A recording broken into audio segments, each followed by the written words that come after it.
बोले गणेश भगवान की जय, शंकर भगवान की जय, पार्वती माता की जय, कार्तिक भगवान की जय, नंदीश्वर महाराज की जय।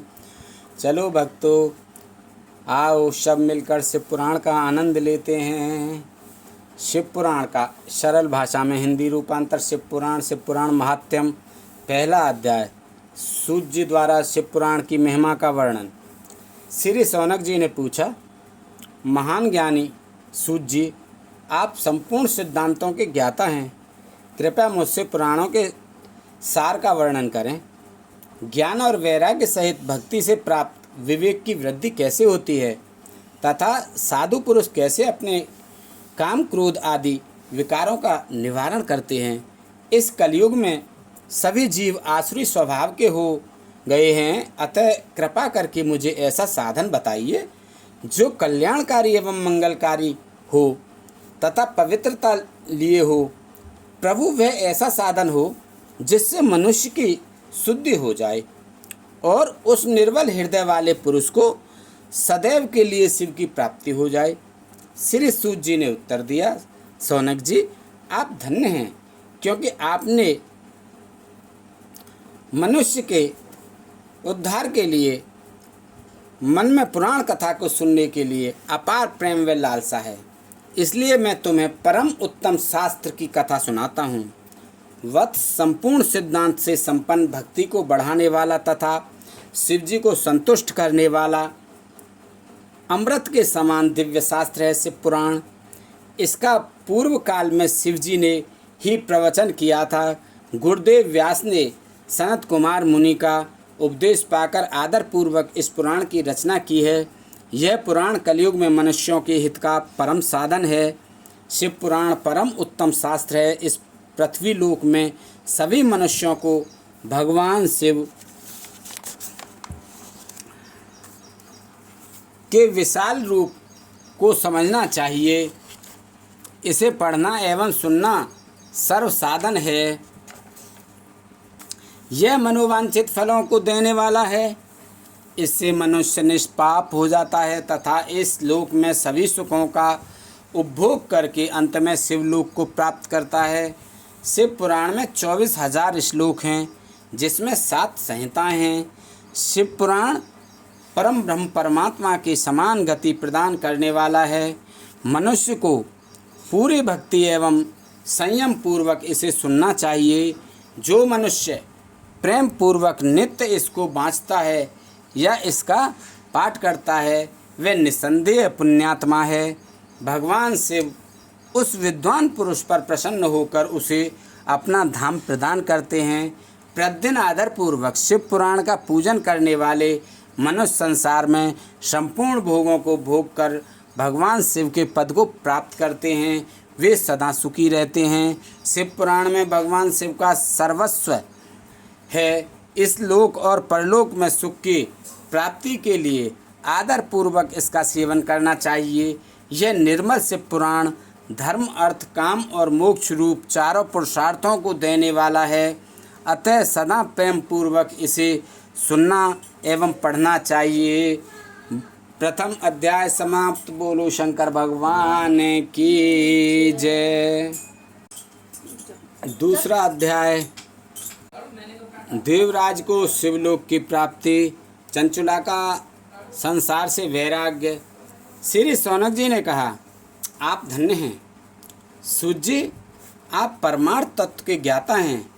आपने हम पर कृपा करके हमें यह अद्भुत और दिव्य कथा सुनाई है। भूतल पर इस कथा के समान कल्याण का और कोई साधन नहीं है। आपकी कृपा से यह बात हमने समझ ली है। सूत जी, इस कथा के द्वारा कौन से पापी शुद्ध होते हैं, उन्हें कृपा पूर्वक बताकर इस जगत को कृतार्थ कीजिए। सूत जी बोले, मुनि, जो मनुष्य पाप, दुराचार तथा काम, क्रोध, मद, लोभ में निरंतर डूबे रहते हैं, वे भी शिव पुराण पढ़ने अथवा सुनने से शुद्ध हो जाते हैं तथा उनके पापों का पूर्णतया नाश हो जाता है। इस विषय में मैं तुम्हें एक कथा सुनाता हूँ। देवराज ब्राह्मण की कथा। बहुत पहले की बात है किरातों के नगर में देवराज नाम का एक ब्राह्मण रहता था। वह ज्ञान में दुर्बल, गरीब, रस बेचने वाला तथा वैदिक धर्म से विमुख था। वह स्नान संध्या नहीं करता था तथा उसमें वैश्यवृत्ति बढ़ती ही जा रही थी। वह भक्तों को ठगता था। उसने अनेक मनुष्यों को मारकर उन सब का धन हड़प लिया था। उस पापी ने थोड़ा सा भी धन धर्म के काम में नहीं लगाया था। वह वैश्यागामी तथा आचार भ्रष्ट था। एक दिन वह घूमता हुआ देवयोग से प्रतिष्ठानपुर झूसी प्रयाग का जा पहुंचा। वहां उसने एक शिवालय देखा जहां बहुत से साधु महात्मा एकत्र हुए थे। देवराज वहीं ठहर गया। वहां रात में उसे ज्वर आ गया और उसे बड़ी पीड़ा होने लगी। वहीं पर एक ब्राह्मण देवता से पुराण की कथा सुना रहे थे। ज्वर में पड़ा देवराज भी ब्राह्मण के मुख से शिव कथा को निरंतर सुनता रहता था। एक मास बाद देवराज स्वर से पीड़ित अवस्था में चल बसा।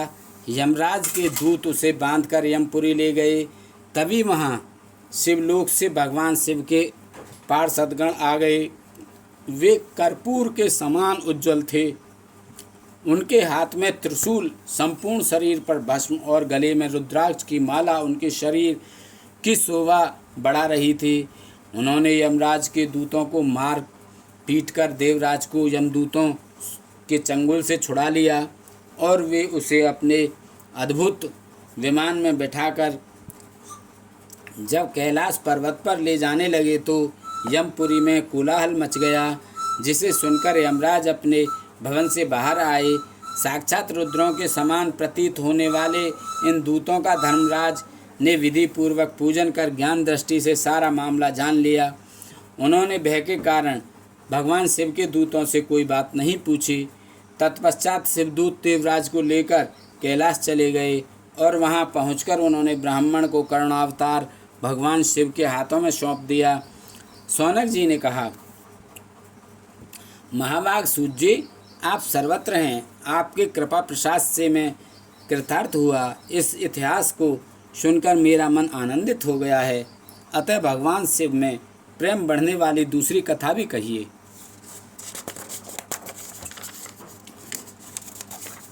दूसरा अध्याय समाप्त। बोलो हरि ओम नमो नमः। बोलो शंकर भगवान की जय।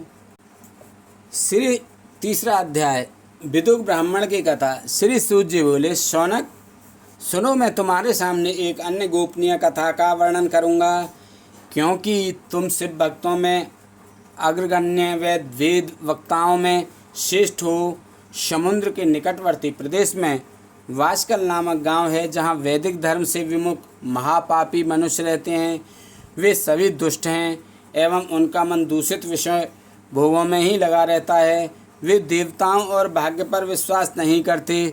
वे सभी कुटिल वृत्ति वाले हैं, किसानी करते हैं और विभिन्न प्रकार के अस्त्र शस्त्र रखते हैं। वे व्यभिचारी हैं। वे इस बात से पूर्णतः अनजान हैं कि ज्ञान, वैराग्य तथा सद्धर्म ही मनुष्य के लिए परम पुरुषार्थ है। वे सभी पशु बुद्धि हैं। अन्य समुदाय के लोगों भी उन्हीं की तरह बुरे विचार रखने वाले धर्म से विमुख हैं। वे नित्य कुकर्म में लगे रहते हैं एवं सदा विषय भोगों में डूबे रहते हैं।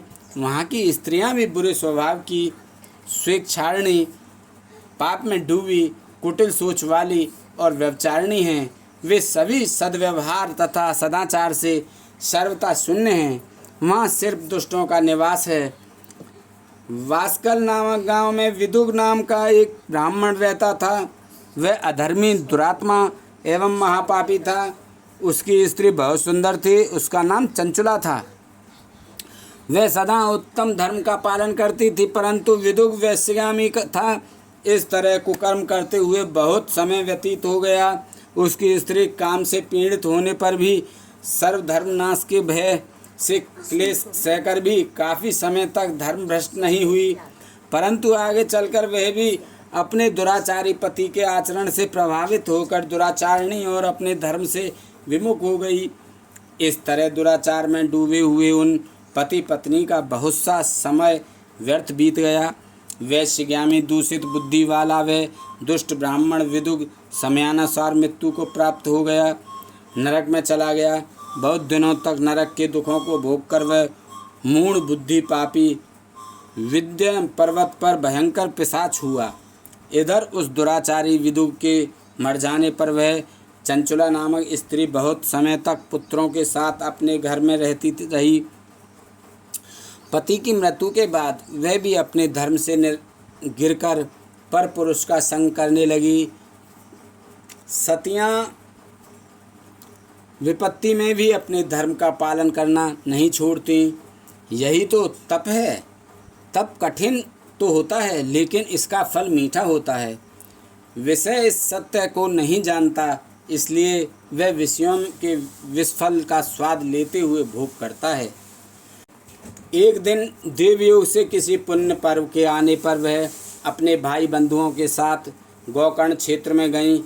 उसने तीर्थ के जल में स्नान किया एवं बंधुओं के साथ यत्र तत्र घूमने लगी। घूमते घूमते वह एक देव मंदिर में आ गई। वहाँ उसने एक ब्राह्मण के मुख से भगवान शिव की परम पवित्र एवं मंगलकारी कथा सुनी। कथावाचक ब्राह्मण कह रहे थे कि जो स्त्रियां व्यभिचारी करती हैं वे मरने के बाद जब यमलोक जाती हैं तब यमराज के दूत उन्हें तरह तरह से यंत्रणा देते हैं। वे उसके कामांगों को तप्त लोह दंडों से दागते हैं। तप्त लोह के पुरुष से उसका संसर्ग कराते हैं।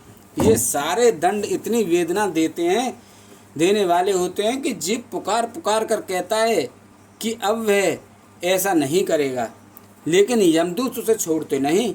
कर्मों का फल तो सभी को भोगना पड़ता है। देव ऋषि मनुष्य सभी इससे बंधे हुए हैं।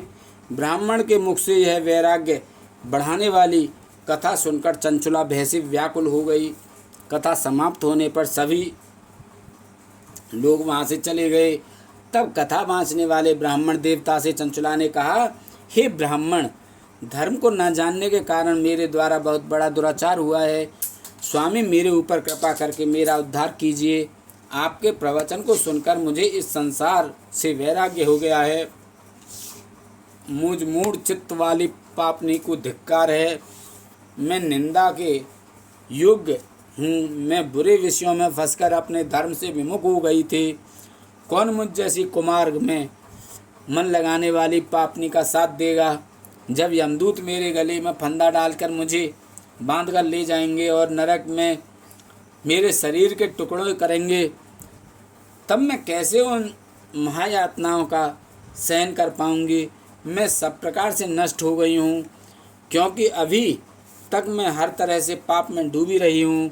हे ब्राह्मण, आप मेरे गुरु हैं, आप ही मेरे माता पिता हैं।